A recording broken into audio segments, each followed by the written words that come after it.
Namaskar, dear students. Welcome to Prakalp, Fun with Hindi.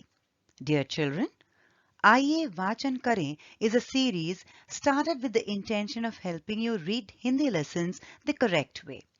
Also, it would help you sit back, relax, and listen to the lessons in order to absorb them better. प्रिय छात्रों, आइए वाचन करें एक श्रृंखला है. इससे आपको पाठ सही तरीके से पढ़ने में मदद मिलेगी. साथ ही इस पाठ को सुनने से इसे समझने में भी आसानी होगी. चलिए पाठ की ओर चलते हैं. मेरे चैनल को जरूर सब्सक्राइब कीजिए और बेल आइकॉन भी जरूर दबाइए ताकि जब भी मैं कोई नया वीडियो पोस्ट करूं आपको उसकी खबर मिलती रहे.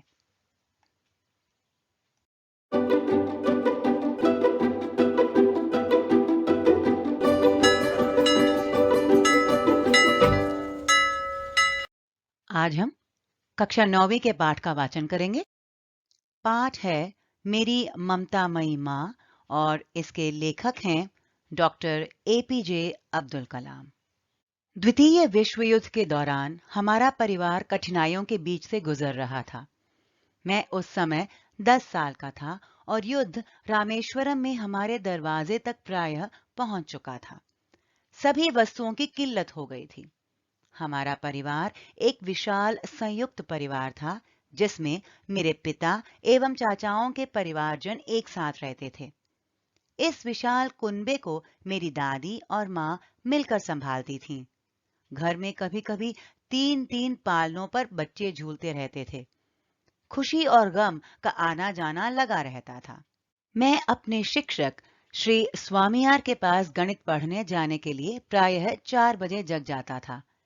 वे एक अद्वितीय गणित शिक्षक थे. वे निःशुल्क ट्यूशन पढ़ाते थे और एक साल में 5 ही बच्चों को पढ़ाते थे. अपने सभी छात्रों पर उन्होंने एक कठोर शर्त लगा रखी थी. शर्त यह है कि सभी छात्र स्नान करके 5 बजे उनकी कक्षा में उपस्थित हो जाएं. मेरी माँ मुझसे पहले जग जाती थी. वे मुझे नहलाती और ट्यूशन के लिए तैयार करती. मैं 5:30 बजे घर वापस लौटता.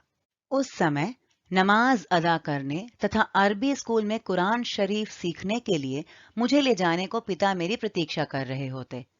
उसके बाद मैं अपने घर से 3 किलोमीटर की दूरी पर स्थित रामेश्वरम रोड रेलवे स्टेशन पैदल जाता. वहां से होकर गुजरने वाली धनुषकोडी मेल से समाचार पत्रों का बंडल लेता और तेजी से शहर लौटता.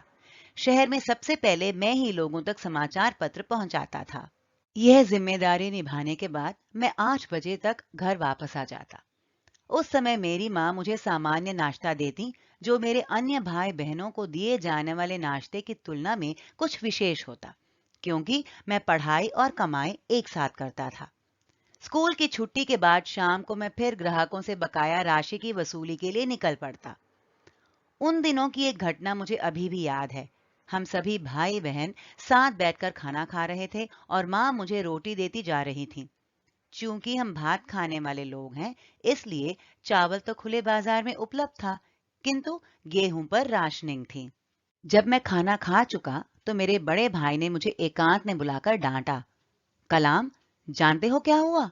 तुम रोटी खाते जा रहे थे और माँ तुम्हें रोटी देती जा रही थी. उन्होंने अपने हिस्से की भी सारी रोटियां तुम्हें दे दी.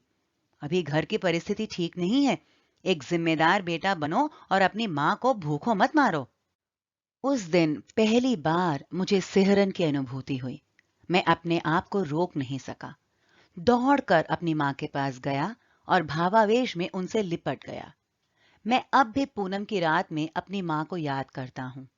उस स्मृति की छवियां मेरी पुस्तक अग्नि की उड़ान में संग्रहित माँ कविता में उभरी हैं. यह मेरी माँ की कहानी है.